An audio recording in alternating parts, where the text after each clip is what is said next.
So I hear you've spent all of your budget on Salah, Isak and Palmer this year. Don't worry, we've got you covered today with all of the best cheap players for FPL 2025-26.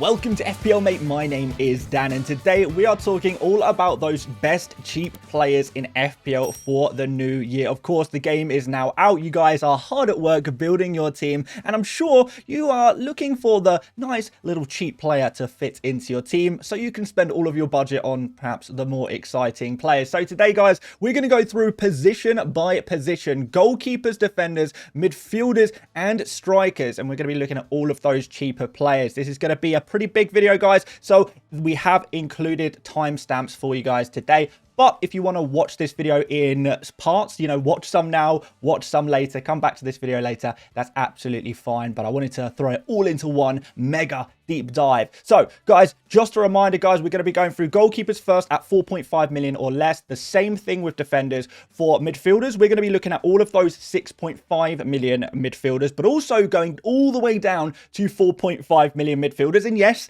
there are some 4.5 million midfielders that we do want to talk about today. And of course, the same situation with strikers. Everyone from 6.5 million all the way down to 4.5 are covered today. But as you can see on screen, guys, we are going to start off with the goalkeepers, and we're going to be trying to figure out, are there any goalkeepers at 4 million we can look at, or is it just a case of picking 4.5 million goalkeepers if you are looking for those super cheap, ultra bottom barrel prices, I guess. So let's start off with the 4 million goalkeepers here, and we've divided players today into various categories. We've got risky picks, which are 1-star rated, solid picks, which are 2-star rated, and top picks, which are 3-star rated. But every single player that we talk about today is a valid pick. So just because a player is 1-star, you might be okay with more risk and you're still happy to pick them as well. So let's look at these goalkeepers, Kinski and Darlow. Now, these look like the best candidates for 4 million goalkeepers this year.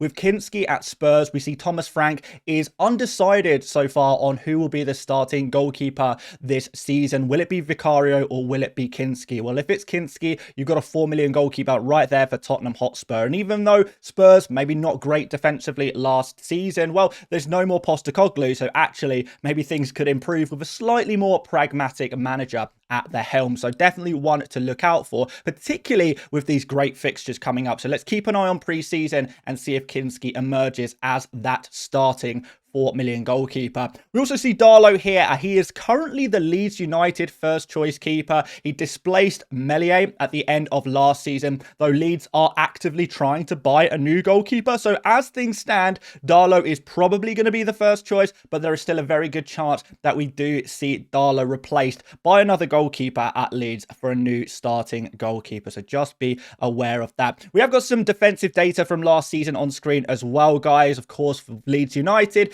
there is an asterisk there because this data was recorded in the Championship and not the Premier League. Well, let's move on to some of these other 4.5 million goalkeepers. And here is where we have a lot more certainty. We have goalkeepers who we know are going to start for their respective teams. We first of all see Petrovic here, 4.5 million, the Bournemouth goalkeeper. And actually looking through the data from last season, as you can see, Bournemouth were the best defensively of these 4.5 million goalkeepers respective teams. Of course, Petrovic wasn't at the club last season, and of course Bournemouth are losing a couple of their defenders. Howson has already gone, Zabani looks like he might be on his way out, Kirkes is gone as well. So that is a little bit of a shake-up in defence for Bournemouth, but last season 9 clean sheets, not too bad for some of this other data here as well.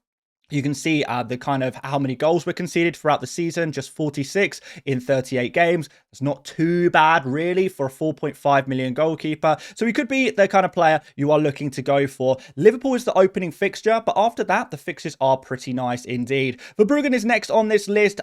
Both him and Kelleher, well, their respective teams kept 8 clean sheets each last season, Brighton and Brentford. Kelleher is the new signing at Brentford, of course, to replace Flecken, who was the 4th top scoring goalkeeper goalkeeper last season. So that is proof that Brentford can do it, but they do have a new manager. Frank has gone, Andrews is in, so that is something to be aware of. Verbruggen is going to be the same as last season for Brighton, so maybe you have a little bit more confidence in a Verbruggen there because, there's no change in system, there's no, major loss of players at Brighton, so maybe that gives you some more confidence. Though it should be said that Petrovic and Kelleher rotate really well if you want rotating goalkeepers. You can play Kelleher in game week 1, for example, when Petrovic plays against Liverpool, and you can swap them each game week and you will always get a good fixture for each game. We got at the bottom of this list, the solid picks, but maybe not the top picks. We've got Jose Sa and Areola.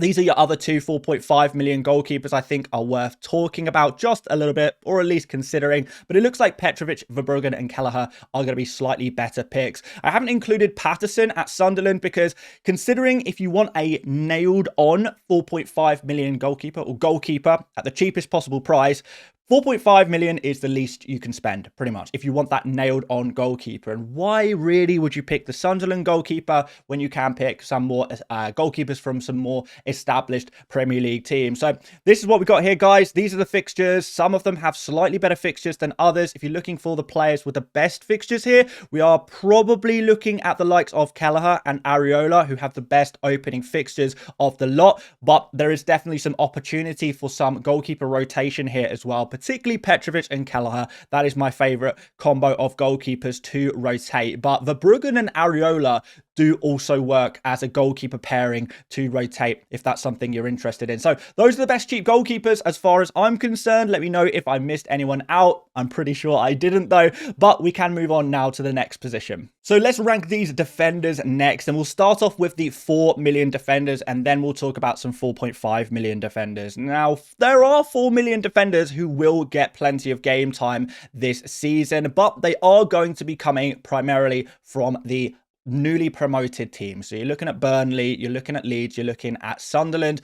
Maybe you're looking slightly less at Sunderland because, of course, Leeds and Burnley were expecting to do a little bit better defensively than these other two teams. So really, we want Leeds, we want Burnley. Sunderland, even though they do have pretty good fixtures, is much, much riskier if you're going for those 4 million defenders. But to be honest, guys, I imagine most of you guys are going to be sticking these 4 million defenders straight on your bench. But let's have a look at them anyway. So the two that stand out to me are Goodmanson at Leeds and Esteve.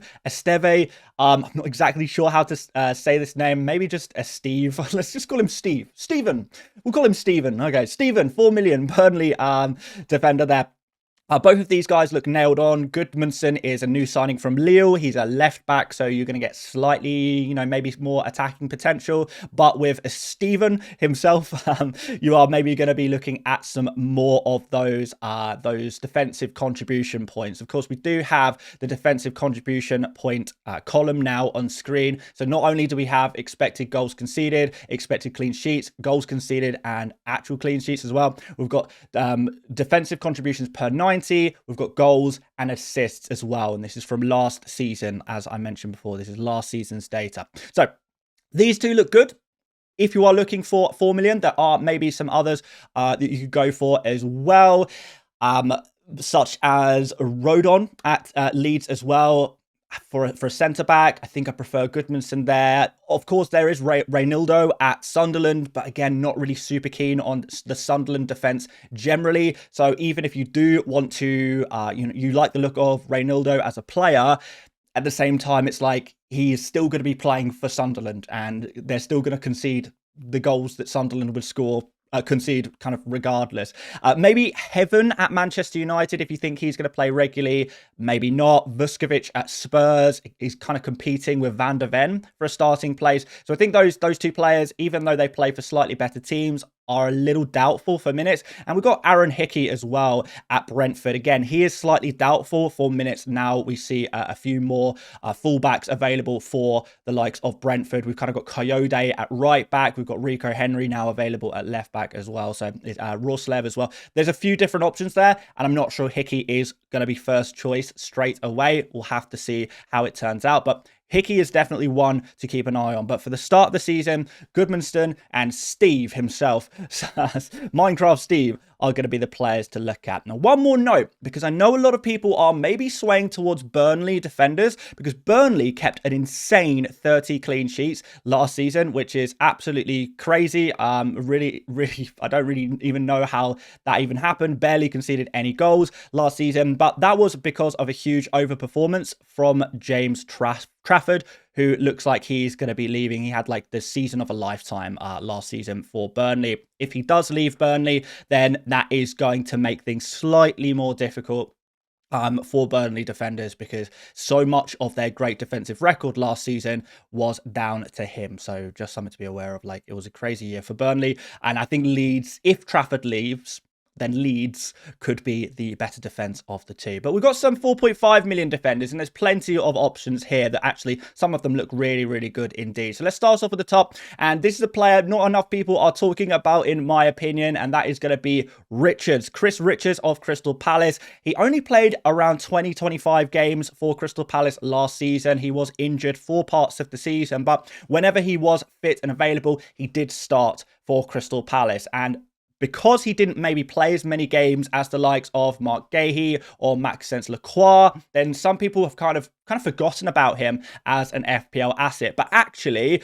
Richards has slightly better attacking data per 90 than Mark Gahey. And also, Gahey has 8.2 defensive contributions per 90. And Richards actually gets 9.8 defensive contributions per 90. So if you're looking for 10 defensive contributions to get those extra 2 points for your defender, then Richards actually looks slightly better than Gahey, has slightly better attacking data than Gahey as well. So yeah, Gahey is super popular at 4.5 million, but Richards is actually the guy. Of course, we don't know if Gahey is actually going to stay at Crystal Palace or not. If he moves to Liverpool, for example, then maybe that changes a lot of things in our thinking. But we can only work with the information that we've got right now. Still a couple of weeks left to go before the FPL deadline, and indeed of the transfer window too. We've got plenty of time before that one ends. So after Richards, who looks brilliant, we've got Wan-Bissaka. And if you're looking for attacking contributions, goals, assists, then Wan-Bissaka is your guy. No 4.5 million defender put up more attacking contributions than Aaron Wan-Bissaka. So if you're looking for that cheap attacking defender, he's your guy. Plays as an advanced fullback or wing back, really, in the Graham Potter system, and has really thrived since Potter's arrival at West Ham. He has been probably their second best player after Bowen of last season, or at least the second half of last season. So that looks really good there. 7.9 defensive contributions per 90 as well. It's not too bad. Opening game against Sunderland, he looks like a pretty obvious shout as a 4.5 million defender. After that, we've got the likes of Ezri Konsa, who, interestingly, although he plays for Aston Villa, who look like they are probably, you know, one of the better defenses. Maybe we put them about in line with Crystal Palace in terms of, you know, the defensive quality. What the difference is with Konsa is that his defensive contributions per 90 are actually super low. So just 5.4 per 90. He's not really the defender who is going to be getting a lot of those defensive contribution points this season. And that's something we see with all of the Aston Villa defenders. So be aware when you're picking those 4.5 million Aston Villa defenders, they are priced that way for a reason. It's not like we're getting a really good bargain or anything here, because these are not players that are going to get you those defensive contribution points. Unlike Richards, you know, maybe someone like Wan-Bissaka. After that, I'm looking at a doggy here, slightly better for those defensive contributions, which might surprise you. But if he thrives in a new Thomas Frank system at Spurs, then this price tag could look really, really good, because we know he's a very attacking player, even playing in kind of advanced winger positions in pre-season so far for Spurs. And he comes in at just 4.5 million and has great fixtures to start off the season as well. So really like a doggy for 4.5 million. Could be a really interesting pickup if you're willing to take a little bit of a punt on a Spurs defender and try and put your biases of last season for Spurs out the way a little bit. Now, we've got some solid picks here, maybe not the top picks, maybe come with a little bit more risk. First of all, the Kuiper. Now, he is a new signing For Brighton, coming in this year. He is a left back, but he actually put up some really good attacking data last season. 2 goals and 5 assists. It's not quite Aaron Wan-Bissaka levels, don't get me wrong, but still, he is a bit of a set piece taker, so maybe that kind of has swayed things a little bit. If he is not taking set pieces for Brighton, maybe that could damage him a little bit. But in general, if you're looking for a defender, the opening 2 fixtures look pretty good from a defensive point of view, at least. And, you know, he is an exciting attacking kind of fullback, and maybe that's something that interests you. We've got Anderson here as well. A bit more of a boring pickup here, but Fulham are not really too bad of a defense. They only kept 5 clean sheets last season, but actually their expected goals conceded was pretty low. So you can kind of argue that they were unlucky to concede as many goals as they did last season. Usually Leno is a goalkeeper who will overperform the expected goals conceded and actually keep more clean sheets. That didn't really happen last season, but going into the future, new season, new start, maybe things can change around. And Anderson is one of the better defenders for those defensive contributions. 9.6 puts him just behind Richards, which is really, really high. This is, you know, these are kind of the best numbers you can hope for when you're looking at those 4.5 million defenders. Of course, if you want to spend 5.5 or 5 million, you maybe get a little bit more from the likes of Tarkowski or Murillo, maybe. Maxence Lacroix as well is, I believe, slightly above Richards for those numbers, but these players are more expensive. So there's definitely bargains to be had here. If you want to go for someone a little bit more risky, then we've got Dorgu and Truffer here as well. Difficult fixtures to open up the season for each of these teams, but you know, certainly these are interesting attacking left backs, both of them, really. So maybe we could get some attacking contributions there for each of these players. If you are confident about their minutes going into the new season, I think there's some risk around Dorgu, or maybe Dowlow get some game time there. Of course, Ahmad is going to be competing for those wing back positions, and Truffer is only just coming into the Premier League. So he's come in to replace Kirkes at Bournemouth. Is he going to be starting straight away? We don't know for sure. I imagine he probably will do, but of course there is going to be some risk there attached to the likes of Truffer as a new player coming into the Premier League indeed. Midfielder time. Yeah, we're going to start all the way down at 4.5 million for those midfielders this year. Yeah, we really are. So first of all, let's start off with Aaron Ramsey, not the Welsh Aaron Ramsey who used to play for Arsenal. You know, he's not coming back from you know, maybe 10 years of injury. Although, ironically, this Aaron Ramsey is coming back from 18 months of injury. He only played 6 minutes in the penultimate game of last season. And prior to that, you could maybe argue he was a first-choice player for Burnley. But it has been so long that maybe there are some risks attached to him because he has played so few minutes in the last 18 months. But unfortunately, guys, this year in FPL, there really is not much going on in the cheap midfield category. This has been a real deep dive for me that has taken, honestly, 2 days to make this video, to try and find those cheap gems in midfield.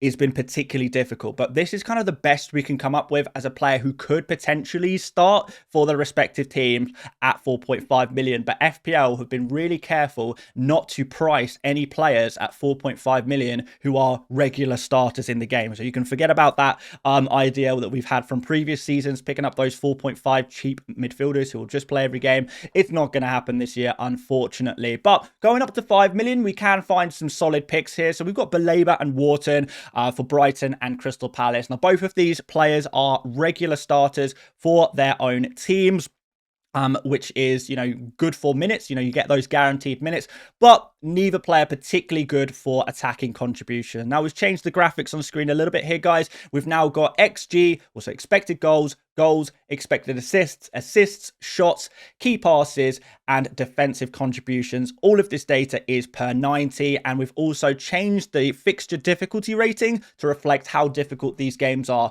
for an attacking player. So how strong is the defense of the team that they are facing? So we've changed the fixture difficulty rating here as well on screen. So Baleba and Wharton, not expecting too many attacking returns, but in terms of those defensive contributions, actually not too bad. So our midfielders are going to need 12 defensive contributions in a game in order to get their 2 defensive contributions points. Baleba averages 12.8 per 90, so he will be above that threshold on average, and Wharton is just below that threshold at 11.9. But these are going to be regularly playing players. If you are just looking for those defensive contribution points and not much else, you are on a super tight budget, then Belabor and Wharton are probably going to be the answer to your kind of your problems, I suppose. Moving on to some of these slightly more expensive midfielders. We've got the 5.5s, and I think Anderson is probably the pick of the bunch for me, but Caicedo and Adingra also look like really solid options. I'm not really comfortable putting any of these players as top picks, even at this cheap price tag. Even if you consider that price, I'm not, totally convinced here, but let's talk through these guys anyway. So Anderson and Caicedo, two players who put up some really good defensive contribution numbers. Anderson all the way up at 13.8 per 90, which is insanely high. And we've got Caicedo at 12.4, which is pretty high as well. Both of these players will get the occasional attacking contribution. Maybe Anderson slightly more regularly. But remember, we're looking at maybe Gibbs White leaving Nottingham Forest, and that is going to break up the midfield trio that Forest have been running. Still could work, they're still going to be a pretty strong team. It's not like they're losing everyone, but that is definitely something to consider before picking Anderson. But at 5.5 million to get semi-regular attacking returns, he didn't do too badly last season, all in all. I'll just check the exact numbers before I mess this up in my notes. So 2 goals and 6 assists last season in total, which is, that's not too bad. It's really, really not too bad. It's not like a goal every game, but if you can get an attacking return every 4 games and then regularly get the defensive contribution points for 5.5, that's pretty good. I quite like that. Now, if you're looking for someone slightly more attacking, we're looking at Adingra here, really. So he has been putting up some okay numbers last season, kind of 0.2 XG, 0.2 XA per game. So 0.4 expected attacking returns per game on average, which isn't too bad, really. He's signed for Sunderland this season, where he can hopefully recapture some form and become the player we all thought or hoped that he would be, as he's going to be the star man really at Sunderland this season, and at just 5.5 million. So far more attacking, not so much a defensive player. Got good fixtures to start off the season as well. Actually not such a bad pick. If you think Sunderland are going to score goals this year, then Adingra is a pretty good candidate for a player who might be involved in some of those goals. And finally, in the 5.5 category, I've put Reinders. This is a much more risky one for me. I know some people are looking at Reinders and thinking, this is, of course, a guy who scored 10 goals and got 5 assists last season in Serie A, but he's expected to play a much deeper role for Man City this season. He's not going to have as much license to go forward for Man City, and also for Man City, when you play for Man City, you are always going to be under risk of rotation, Pep roulette. So there is no way of describing Reinders as a solid pick or a top pick, because he is risky no matter how you look at it. Some of you guys are going to be okay with taking those risks. Some of you guys will feel less comfortable with that, but we have to be honest about the player in front of us. If it goes well, it could go very well, and he could be the pick of the bunch for those 5.5 midfielders there. But he's not like the deepest of deepest midfielders, so I don't know if he's going to be really right at the top for defensive contributions either. But could he get some attacking returns? Could he play enough? Guys, I'm going to let you make your own decision on that one, because I'm not comfortable with him. If I'm totally honest, I've been burned too many times over the years from a Pep rotation. I'm not willing to go there again, but he's definitely a player to consider. Moving up to 6 million, before we have a look at the 6.5, we've got Hudson-Odoi, who is probably one of the top performers at this price tag from last season, alongside Damsgaard. Both of these players got a decent amount of attacking returns last season. Hudson-Odoi with some really brilliant goals when he was playing for Forest last season, and Damsgaard more of a creative man for Brentford last season, and maybe he will take a step up in his kind of attacking responsibilities now that Mbeumo has left Brentford, has left the club. So 2 interesting picks at 6 million there. And we've also got Minter here, a little bit riskier, because he was sometimes rotated last season for Brighton, so something to consider. Plus, the fixtures for Brighton are really tough. If you're an attacker, these fixtures are really tough, because you've got the likes of Fulham, Everton. These are pretty good defenses generally. And, you know, Man City, Chelsea there, even Bournemouth away is not the greatest fixture. So, yeah, it's a tougher run for Brighton attackers, just something to be aware of before going in for the likes of Minter. But maybe a few honourable mentions here, kind of at the 5.5 million mark. We've got the likes of Dan James, Willie Nonto at Leeds, if you fancy going there. Not really convinced they are better than Anderson, Caicedo and Adingra. If you're looking at those 6 million players, can maybe look at McNeil, Paqueta, Jorginho, Smith Rowe. People have mentioned Soucek to me as a potential 6 million pick. I'm not massively keen on Soucek because he only got around 8 defensive contributions per 90 last season, which isn't really too high. So I don't know how well he's going to kind of recapture his goal scoring form to make up for not really too many defensive contributions last season. So I'm not totally convinced by Soucek, but maybe you could consider him. But again, I think the players that we've listed in front of us today are slightly better. Let's go through these 6.5 million midfielders. I feel like I could probably do an entire video just on 6.5 million midfielders. There's even more than this that we could talk about as well. So let me know if you would like to see a full video on the 6.5 million midfielders. But we will go through them quickly today because this video is really meant to be about cheap midfielders, and I'm kind of on the fence. Does 6.5 million count as a cheap midfielder? I don't know. It's kind of getting into those mid-priced midfielders range at this point. But let's go through these anyway. So we've got Sarr here at the top. He has the best underlying data for any player who played in the Premier League last season who is at 6.5 million or less. So he is like the data king. He didn't necessarily always live up to his data last season, so something to be aware of. And the opening fixtures, maybe not the easiest in the opening 3, but if you're looking for the data guy at 6.5, Ismaila Sarr is your guy. Enzo is another player who put up some really, really good form last season. Also, he is a set piece taker, so going to be taking some of those corners, which will be useful. Kudus has great opening fixtures. Actually, his data is not too bad. 2.6 shots per 90 is actually pretty nice here. That is the top on this list of 6.5 million midfielders. So he is top for shots per 90. And at Spurs, we're hoping that he can recapture some of that form that, you know, got everyone so excited about him because we were so excited about Kudus not so long ago. After that, we've got Ilman Ndiaye. Now, he is the first penalty taker so far in this entire video and possibly one of the cheapest penalty takers in the entire game of FPL this year, which is really, really good to see. And that kind of completes our top picks here, I suppose.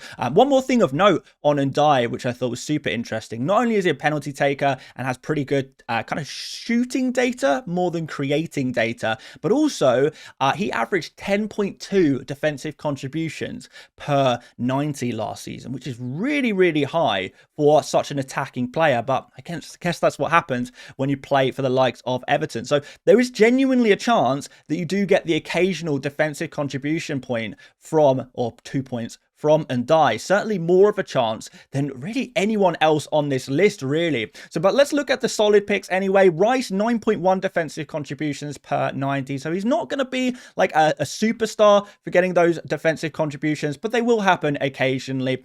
He is, of course, another player on set pieces, free kicks, corners. So you're going to get the odd assist in that regard. Iwobi was pretty reliable last season in general, but he did overperform quite a lot on his data, which is why he drops down into the solid pick, because I'm not sure if he will be able to continue that level of overperformance in the Premier League. And Kaldu Mitoma drops into the 2-star solid picks as well, just because of those fixtures once again for Brighton are not looking too hot to start off the season. But certainly the data is good actually for Mitoma. So once we get a little deeper into the season, Brighton's fixtures start to look a bit better, I think we can definitely have another look at him. Now, let's go to the risky picks. Of course, we're going to have a look at some Man City players in the risky pick category because of that Pep rotation. Cherky, first of all, if he started every game for Man City, he would be the most nailed-on player in my FPL team in the world. But we can't guarantee that at all. He put up some phenomenal numbers in Ligue 1 last season in France, but can he translate that into the Premier League? And more importantly, how often is he actually going to play for Man City? Is he going to be a guy who plays every other game, even when he does start? Is he going to be getting those 59th minute substitutions that cause us so many pain, so many painful days. I think he is a prime candidate for a player who will cause you so much pain in FPL. But if you are willing to take some pain, maybe you are someone who wants to be burned by the eternal inferno that is the Pep Roulette, then maybe Cherky is the guy for you. And I think Rodri coming back from a serious long-term injury also carries some risk here, even though you probably would say he is first choice. Now, we don't really have very good data for him for last season because he only played 72 minutes of Premier League football last season. But in the previous season, he scored 8 goals and got 10 assists. Not too bad for a defensive midfielder. But what's more interesting is that he averaged 12.4 defensive actions per 90s. And that's similar numbers to the likes of Caicedo, who is, you know, as a kind of standard, as a barometer for defensive contributions. I think, you know, that's actually pretty good, really. So if he can, you know, come back, play regularly, be back to his best usual self, then he's going to be a great pick. But for game week 1, there is some risk there, we have to say. I'm also going to put Ahmad in here in the risky category because I think where he's going to be playing is a bit of a question mark. Of course, Cunha and Mbermo are now at the club, so Ahmad is probably going to play primarily as a wing-back, so more of a defensive role. Of course, he can still perform there, but even so, is there going to be games where it's Dorgu and Dalot playing in the wing-back positions? Quite possibly. So I don't think Ahmad is guaranteed all of the minutes. Maybe I'm wrong. Manchester United fans, let me know what you think about Ahmad as an FPL pick. I think Man United in general are a risky team to be picking from, particularly with the tough fixtures to open up the season. So for me, I think Ahmad is definitely a player to keep an eye on, but maybe a little bit risky for game week 1. But again, Manchester United fans, please do let me know what you think. And let's have a look at the forwards to finish this video off. Oh, actually, before we do that, there's just a few more midfielders I want to talk about very quickly because I know they are very popular so far in FPL. So obviously there's no Barnes or Murphy in this list. I think they are just too rotation risk, even though they are 6.5 million. We're expecting primarily Gordon and Alanga to be playing on the wings for Newcastle. So Barnes and Murphy are going to see their minutes significantly reduced. So they are super risky, so risky. I don't even really think they're worth picking at all in FPL. And of course, no Szoboszlai with Wirtz coming in for Liverpool. I'm not 100% sure where Szoboszlai is going to be playing. There's a good chance they do play together, but I don't know if it's really worth going there when there are some much better options in play. So forwards, let's start with 4.5, and this is the best I could come up with, guys, and it is Eli Krupi Jr. Yeah, probably not a name you are too familiar with, but don't worry, I did my research, so you don't have to. So he's a 19-year-old striker who signed for 13 million euros from Lorient and then was loaned right back to them last season from Bournemouth. He actually scored 22 goals and got 3 assists in 30 games, but it was in the French second division. It is still very, very good numbers. This is definitely a player who looks like they have a really good future scoring that many goals in the French second division. So maybe he could start to get some game time in the Premier League. Is that going to happen immediately? Probably not, but I can't really find any other 4.5 million forwards I like the look of. The other player I had a look at is Chido Obi at Manchester United, who got some game time towards the end of the season. But with competition from all of these new attacking players at Manchester United, you do have to wonder if Chido Obi will be playing or not. Do United sign a new striker? What's the situation with Xerxes and Højlund? We don't exactly know. So, yeah, Chido Obi, 17 years old. I think it's a little bit too soon for him at Manchester United. Is a very heavy shirt to wear indeed. 5 million is not much better, guys, either, to be honest. Like I said, FPL have been very, very careful with their pricing this year, and there is very few players who look good at those cheapest kind of price tag, those cheapest numbers. But we've got Nemecha here. I guess he signed from Wolfsburg to Leeds just this summer. Not sure if he was really bought in to be a starter, to be honest. He barely played 500 minutes last season, to be honest. So the data is a little bit flaky because you know, that we don't really have a good data set from last season for him. And yeah, like I say, I don't know if he's going to be the main starting striker for Leeds or if he's just there to kind of bolster the squad ahead of the Premier League season. So 5 million is not looking great. There's also Kostulas at Brighton. He's a young forward that Brighton have signed from Greece. Again, don't think he's going to be starting right away. Bamford is also 5 million. I think a few people are picking Patrick Bamford for the throwback. But yeah, he is no longer a starting striker for Leeds either. In terms of 5.5, there is some solid picks here. So we've got Mayenda at Sunderland for 5.5. Now, he didn't do too badly last season. Wasn't exactly lighting up the championship, but you know, he was one of the better performing attacking players, maybe more of a winger for Sunderland last season, and does have some good opening fixtures. So the data isn't too bad. 0.4 XG per 90, 0.2 XA per 90, and 2.3 shots per 90. But again, that is in the championship, so we're probably not expecting too much from him, but fairly young guy. Maybe he has, you know, a good future in the Premier League. We've got Pirot here at 5.5 million as well. Slightly better numbers than Mayenda at Leeds United. He's kind of the main striker at Leeds, or at least he was, because there are heavy rumours that Muniz from Fulham, who is also 5.5 million, will be replacing Pirot as the new starting striker for Leeds United. And if that is the case, then Muniz now becomes probably the 5.5 million forward to bring into your FPL teams this year when he plays for Leeds. Aside from that, we're looking at maybe Beto here with the new signing of Barry, Tiano Barry. I'm not sure if Beto is going to be the starting striker for Everton anymore, but we will come to Barry in a second. We still do need to talk about him. So Beto is rotation risk for the new season. So we're not sure if he is going to be starting or not. Other players maybe worth mentioning, Nketiah, if Eze does end up leaving Crystal Palace, you do imagine that Nketiah will get more game time playing kind of just off the striker for Crystal Palace. Did pretty well there last season, so we could potentially see him with some minutes as a 5.5 million man. But let's look at these 6 millions.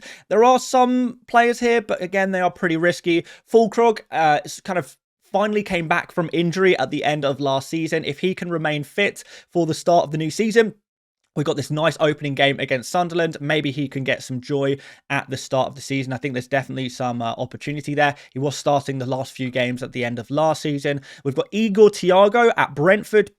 He got 16 goals and 2 assists in 26 games the season before last for Club Brugge, and he was signed for 33 million euros. So he was signed for Brentford with the hope that he would be the Ivan Toney replacement. That was the hope from him, but unfortunately, due to a major injury last season, he was unable to become that guy. But considering they had so much faith in him before, and he is now going to be available for the new season, is there a good chance that he becomes the new main starting striker for Brentford at 16 million? We could be looking at the new Ivan Toney right here, the Brazilian Ivan Toney potentially there. So one to keep an eye on, but risky to start the season, considering he only made substitute appearances at the end of last season. Hasn't really had that time to become the main man yet, but maybe it's coming. We've got Tiano Barry here as well. There is going to be some rotation risk as he finds his feet in the Premier League, but this is a highly rated striker who has come in from Villarreal. He scored 11 goals with 4 assists for Villarreal last season. He was signed for a massive 30 million euros for Everton there. So you would imagine that if Everton are spending this amount of money, they probably are hoping that he is going to be their new starting striker. But is it going to happen immediately? There is going to be some rotation between the likes of Beto and Barry here, I imagine, for the opening games of the season. So it might be worth just avoiding both. And that brings us to 6.5, which again, we get some more solid players at 6.5 million. We've got Danny Welbeck, first of all, who is, I mean, well, had a very good season last season, let's be honest, guys. Best season of his career, in fact. We imagine he's probably going to be the main penalty taker now that Joao Pedro has left. And with no Joao Pedro, that does open the door for Welbeck to be the main starting striker far more prominently for Brighton this season. But are the fixtures good enough? I'm not exactly sure. We've got Strand Larsen here as well as a 6.5 million striker here. He had a really good end to the season last season, but the fixtures are not looking great for Wolves. I don't think the loss of Cunha is going to impact Strand Larsen too much because he had some of his best games when Cunha was suspended. So I think there is some promise here.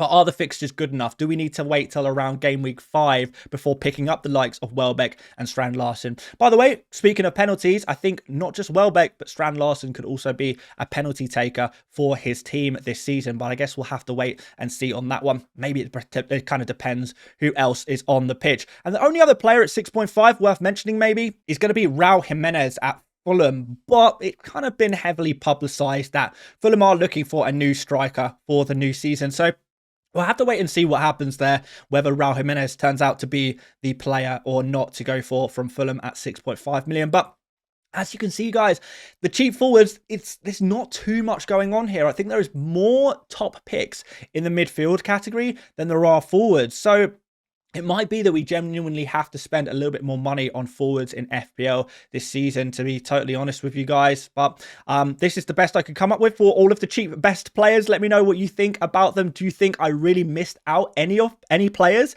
in any of these positions? I would love to hear from you guys. And particularly, I would love to hear from those of you who can really justify and tell me precisely why this player that I've missed out on should be on this list, should be a top cheap pick. But it's a difficult year this year for those cheap players in FPL, but hopefully we've figured out a couple of players that might just work within your budget. No matter how much money you have to spend, there is a player at each price point in these cheap kind of players areas. But guys, if you found this useful, make sure you do leave a like on this video. That would be massively appreciated. If you want to check out all of the data from all players in the Premier League, you can check out the Fantasy Football Hub Opta Data website or on the app. There is a link for you to have a free trial for that in the description. Go check it out if you want to check out some more players ahead of the new season and the data that they have. The tools are brilliant over there, so do go check that out. Really helps support the channel as well. That's it from me today, guys. Like I say, leave a like, do subscribe if you're new around here. Feel free to check out some of my other videos for the new season, and I will see you on the next one. See you later, mates.